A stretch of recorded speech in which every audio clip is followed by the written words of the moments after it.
My father left everything to my brother, saying, "You're strong. You'll survive." I did survive, but I only found out why he said it after his death. And here's what I did when my brother lost it all. My name is David. I'm 35, and for the past 3 weeks, my life has been what happens when you think you're the master of your fate, only to realize you're just a prop in someone else's play. 3 weeks ago, my father, Robert, died. He was a tough, old-school guy who'd spent his life building a small construction business that brought in a very stable, healthy income. He owned a beautiful house in the suburbs, a couple of cars, the works, and I always assumed that one day, all of it would be divided between me and my younger brother, Mark. We grew up together, as brothers do, squabbling over trivial things but always having each other's back. Mark, who's 32, was always the more delicate one. Not physically, but in life. He's an introvert, more of a creative type, always got his head in the clouds, and he struggles to stand up for himself. I'm different. I graduated in economics, went to work for a big consulting firm, and learned how to fight for my place. Robert, my father, was always proud of my success, but for some reason, he paid more attention to Mark.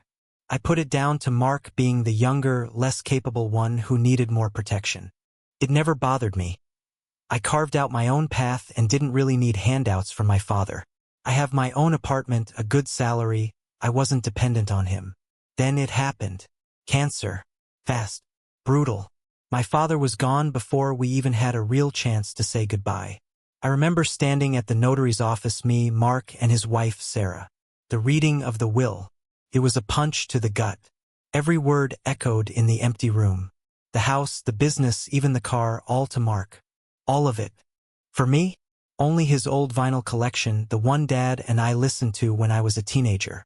Mr. Harris, the elderly notary, cleared his throat and looked at me awkwardly. I was in shock. I expected at least equal shares in the business, something.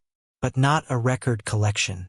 Mark sat with his head bowed, Sarah squeezing his hand, a look of simultaneous guilt and relief on her face. I couldn't stay quiet. I walked out of the office, dialed my father's number, forgetting he wouldn't answer, and immediately realized the futility of it all. I went back inside. "Mark." My voice sounded unnaturally calm. "What does this mean?" Mark looked up at me, his eyes full of tears. "David, I don't know.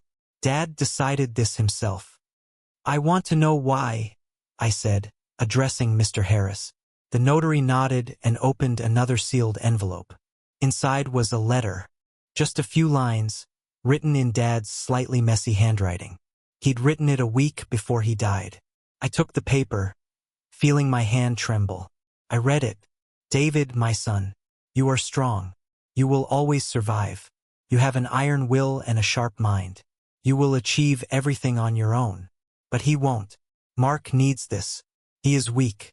Forgive me if you can. I love you both. Robert." Those words completely knocked me off my feet. You are strong. You will always survive. But he won't. I felt not just offense, but a profound injustice and a kind of fierce, primal rage. I was strong. Was that a punishment for my strength? For my success? For not having to ask? I looked at Mark. He was sitting there, sobbing, burying his face in Sarah's shoulder. Dad was right. He wouldn't survive without this. He couldn't.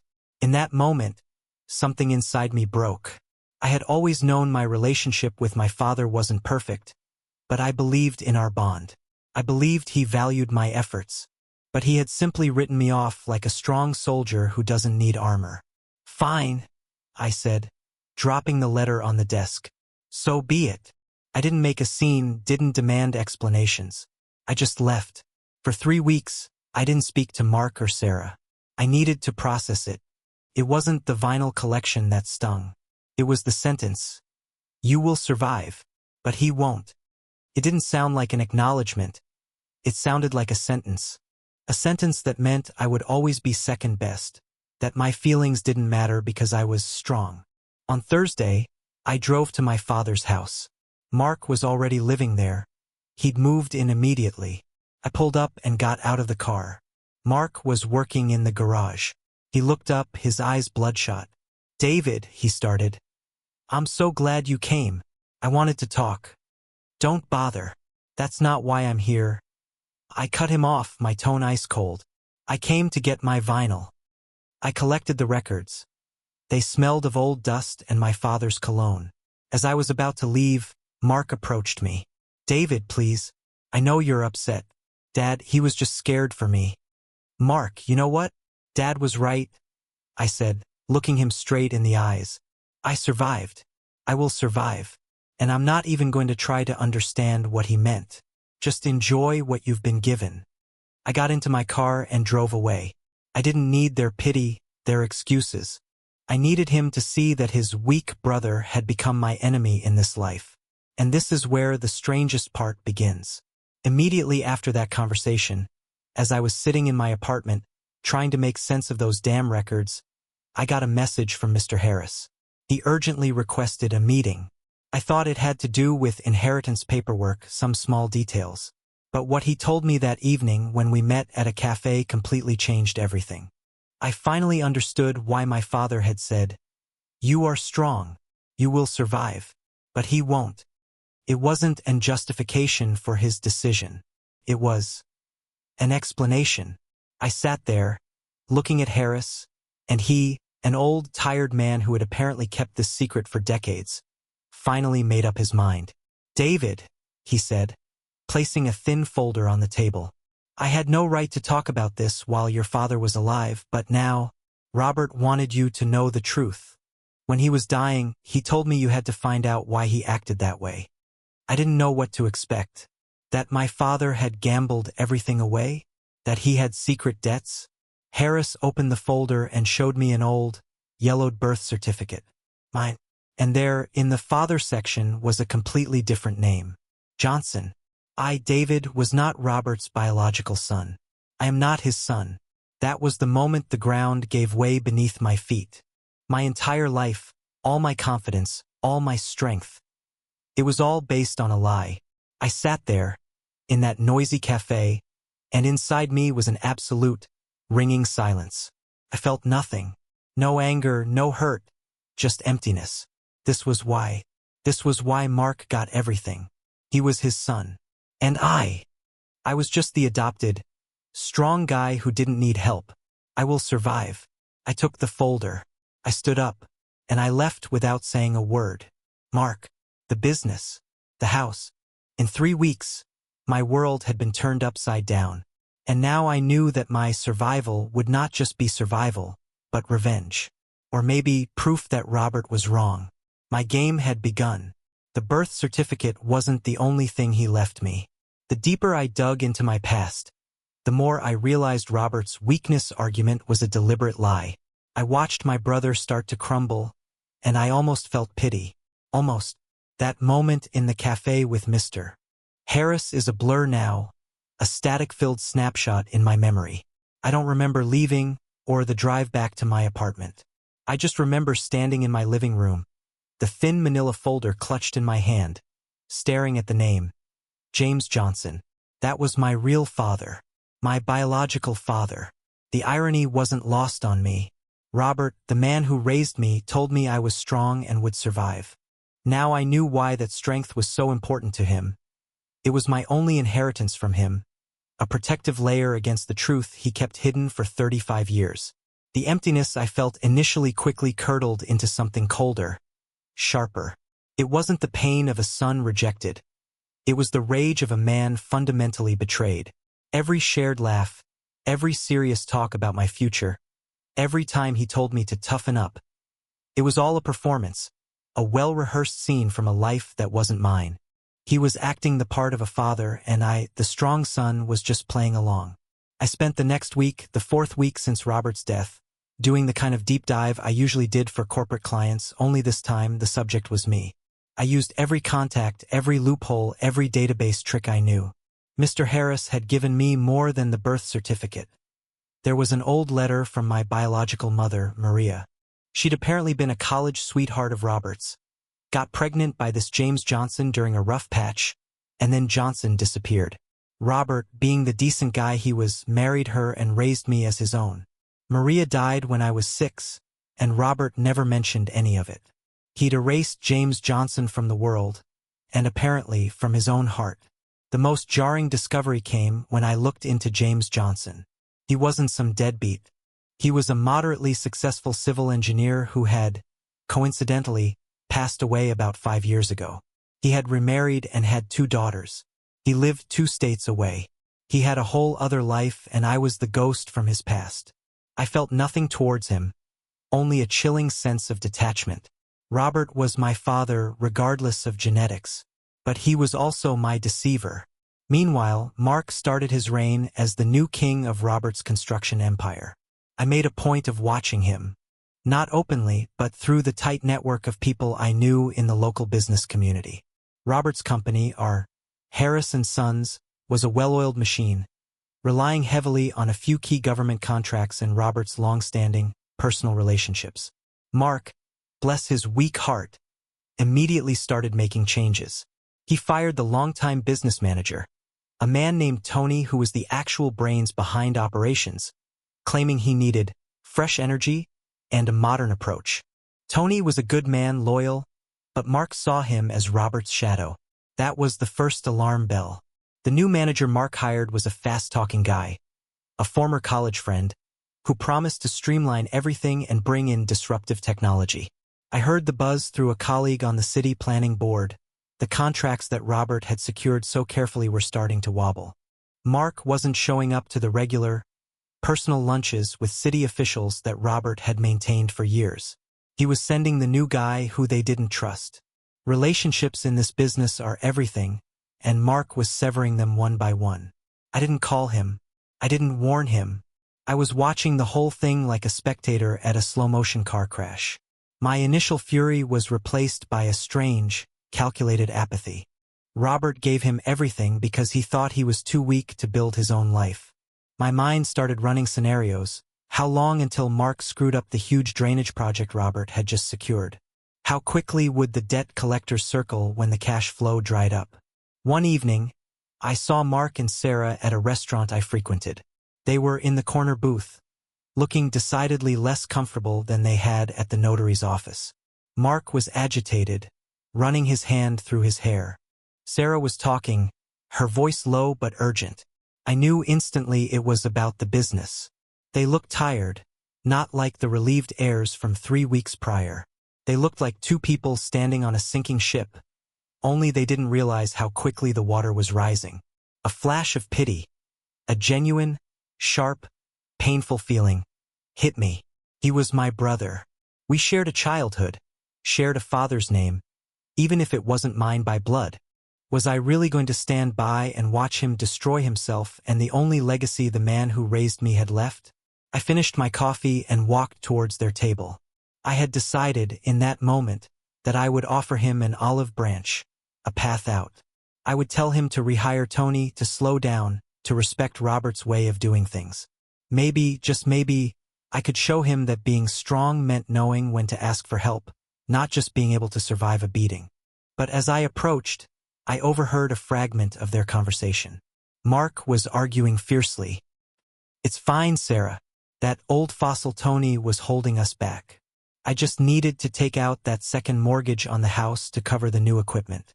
We'll pay it back in a month once this big deal comes through." A second mortgage. On Robert's house. 3 weeks in, and he was already gambling their security on a big deal, based on the advice of a stranger. He wasn't just fumbling the business, he was betting the house. My pity instantly froze. I stopped a few feet from their table. Mark hadn't seen me. He was too busy reassuring his anxious wife with a confidence he clearly didn't possess. I didn't say anything. I simply turned around and walked out of the restaurant. Robert was right in the most devastating way possible. Mark was weak. He was reckless. And he was going to destroy everything Robert had intended to protect him with. And I, the strong one, was now watching this slow, inevitable collapse not with sorrow, but with a cold, clear, almost scientific interest.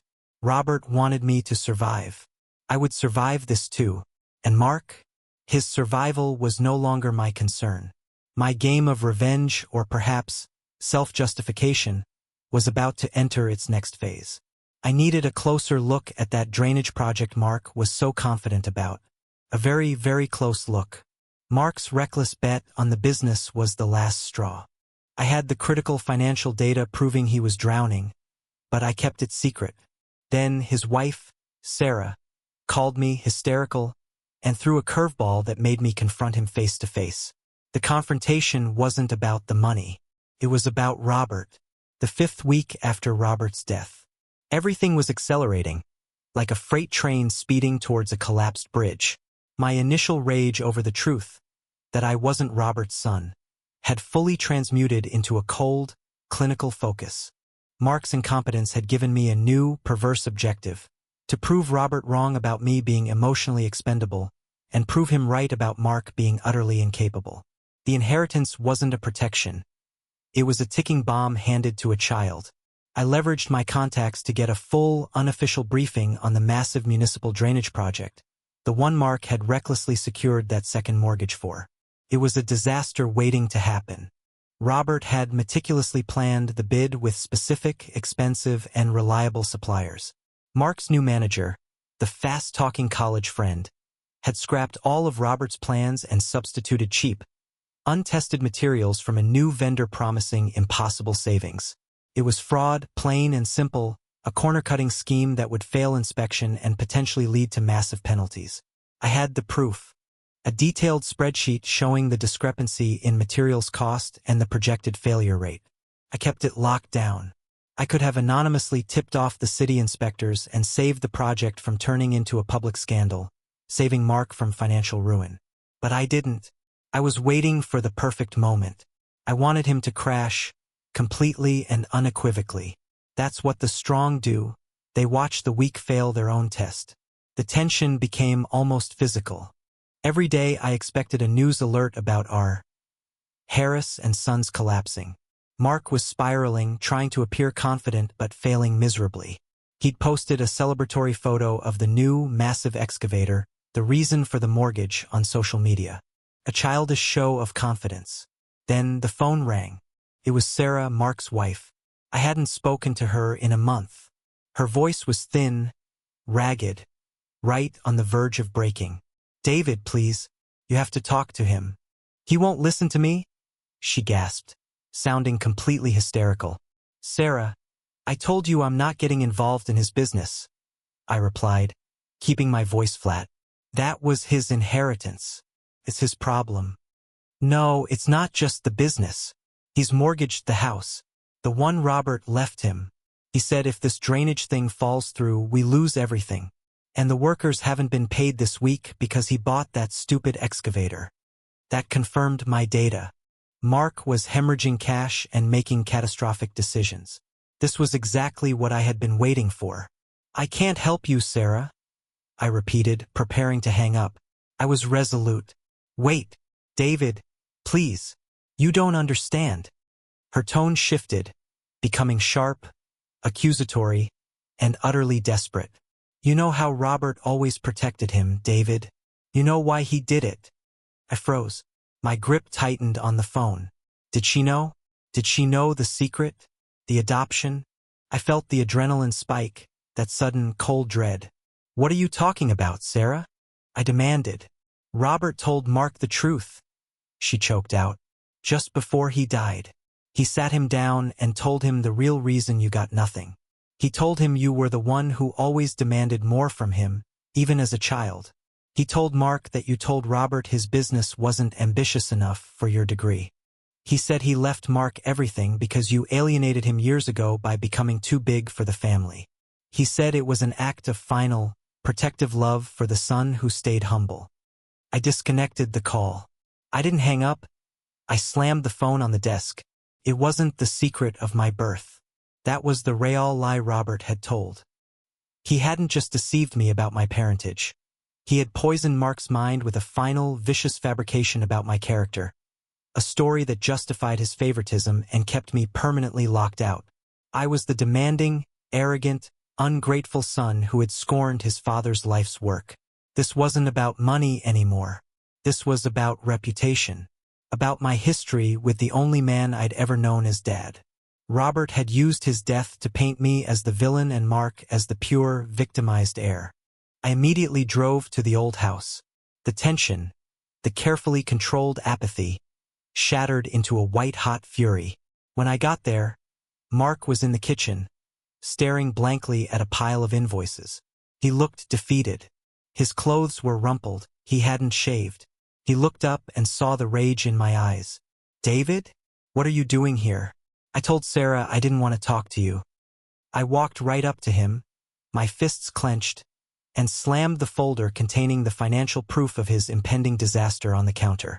"You're ruining his legacy, Mark," I hissed, my voice low and dangerous. "The man who died for you, the man who gave you everything because you're apparently too weak to tie your own shoes. You're destroying it in a month." Mark staggered back, looking confused. "I'm trying, David. I'm trying to modernize. I'm taking risks. You wouldn't understand, Mr. Big Shot Consultant. Risks? You're using illegal materials on the city contract. You're going to jail, and you're going to drag his name through the mud doing it." I pointed at the folder. "I know everything. I know about the new vendor, the fraud. I have the proof right here. You're done, Mark. You're utterly finished." Mark looked at the folder, then at me. His face contorted, not with guilt, but with a surprising burst of righteous anger. "Oh, you know everything, do you?" he sneered. "You think you know everything because you're so smart, so strong. You know what Robert told me? He told me you never cared about him. He told me you thought his life was small. He said you only came around to check if he had a new car. That's why he left me the house, David, because I was the only one who didn't look down on him." The words hit me harder than a physical blow. The lie, the absolute calculated lie. Robert had not only secured Mark's fortune but had destroyed my entire memory of him. I leaned in close, my face inches from his. My initial plan to expose the fraud vanished. A darker, more vital need took its place. "You think I looked down on him?" I said, my voice barely a whisper. "You think that's why I got nothing? Ask Sarah about the phone call, Mark. Ask her why Robert really called me strong and you weak. I know the truth about the day I was born. And it has nothing to do with ambition, and everything to do with a secret he kept from us both. He didn't leave you everything because he loved you more. He left it because he knew if he didn't, you would be the only one who would know the truth about him." I left him standing there, frozen by the insinuation, the heavy folder of financial doom still sitting on the counter. The tension wasn't over the business anymore.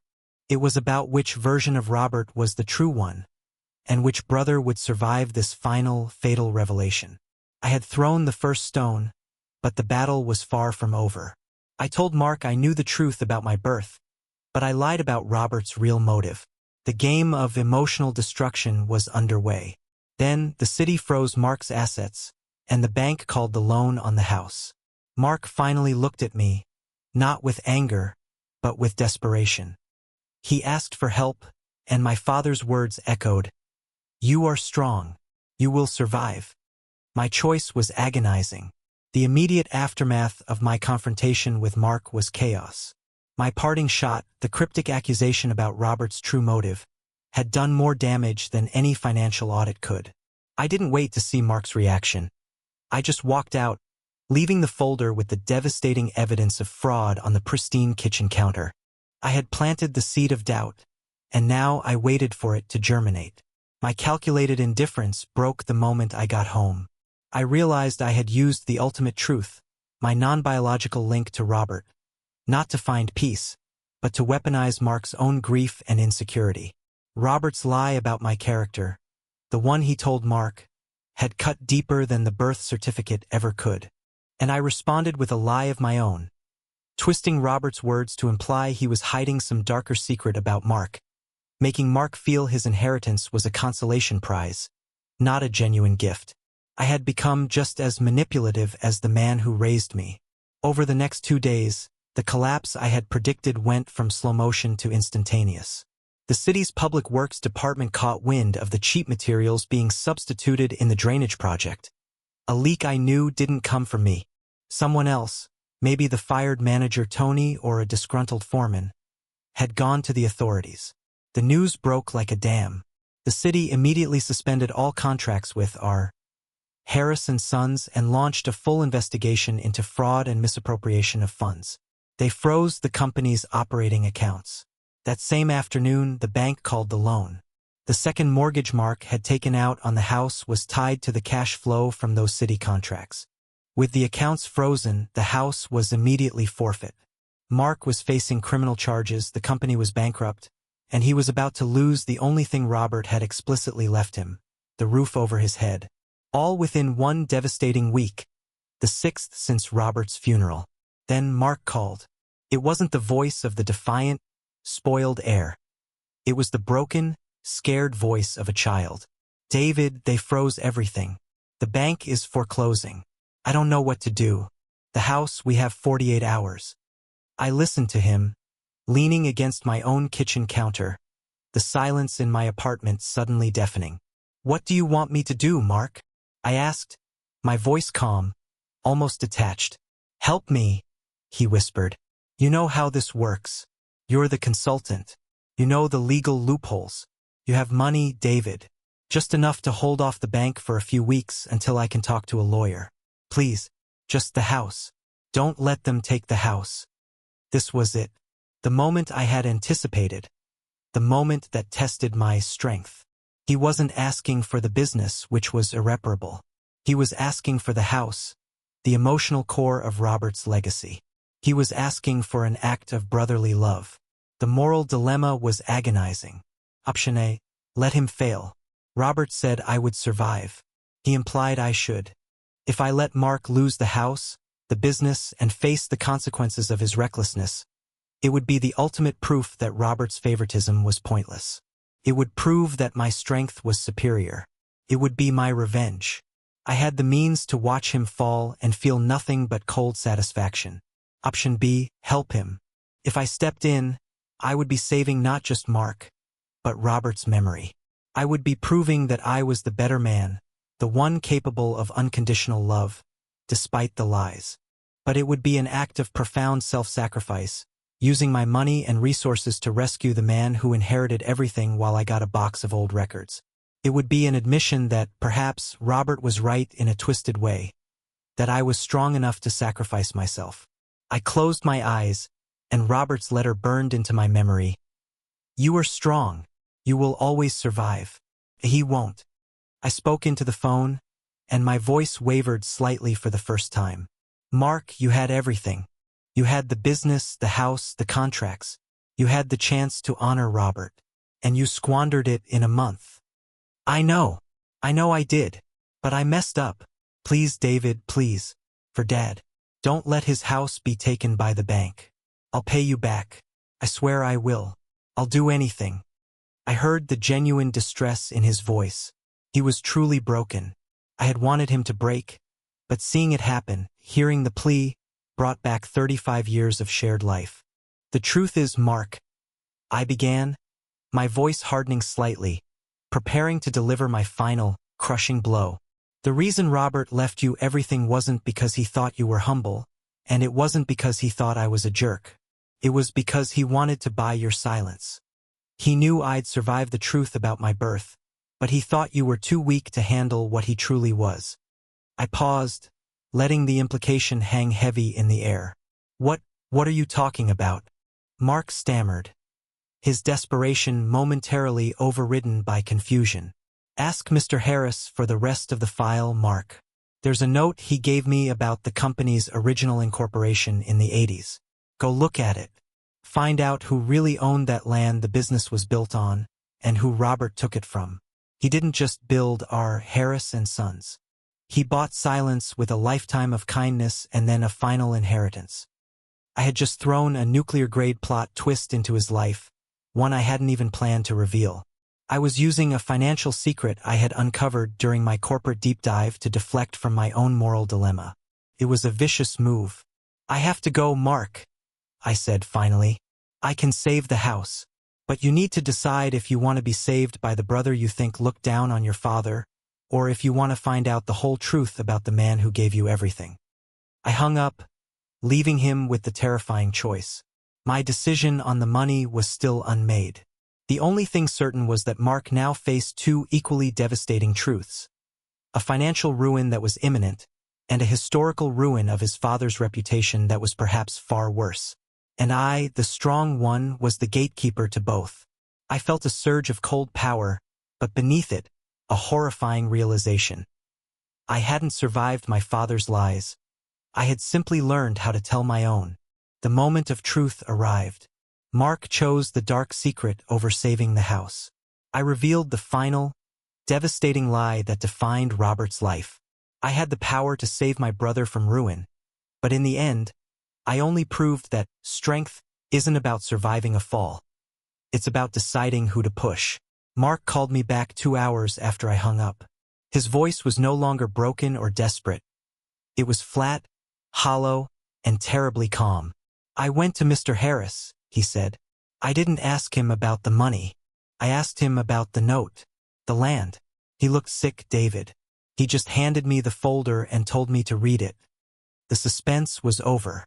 Mark had chosen to find out the truth about Robert, his biological father, over saving the house, the emotional symbol of their bond. He traded his present for the painful past. "And what did you find, Mark?" I asked, my own heart pounding in a way it hadn't since I read my own birth certificate. "The business wasn't built by Robert," Mark whispered, the realization clearly crushing him. "He took it. The land where the yard and the office are located. It belonged to Tony's family decades ago.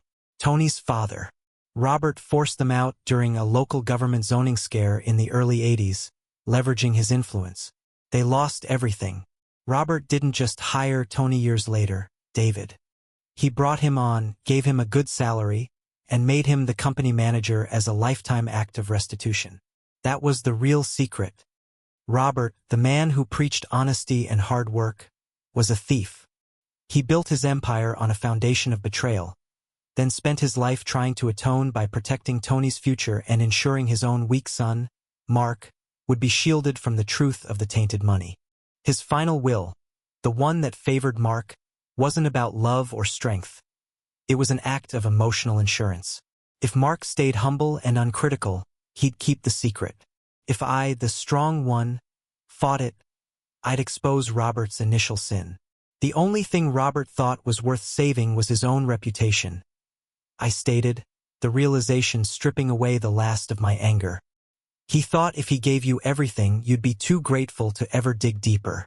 He paid for his sins with his whole life." "And you?" Mark replied, his voice laced with the deepest contempt. "You were his greatest piece of luck, the strong, adopted son who would never need an explanation, who was too busy being strong to ask questions." The truth was out. The family history was a web of calculated deceit. Mark now understood that the inheritance he valued was tainted, and the father he idolized was a fraud. He was ruined financially, but now he was also ruined emotionally. "The house, David," Mark finally said, a note of desperation returning. "Will you save it? Now that you know everything, now that your point is made?" The silence stretched. This was the moment of ultimate moral reckoning.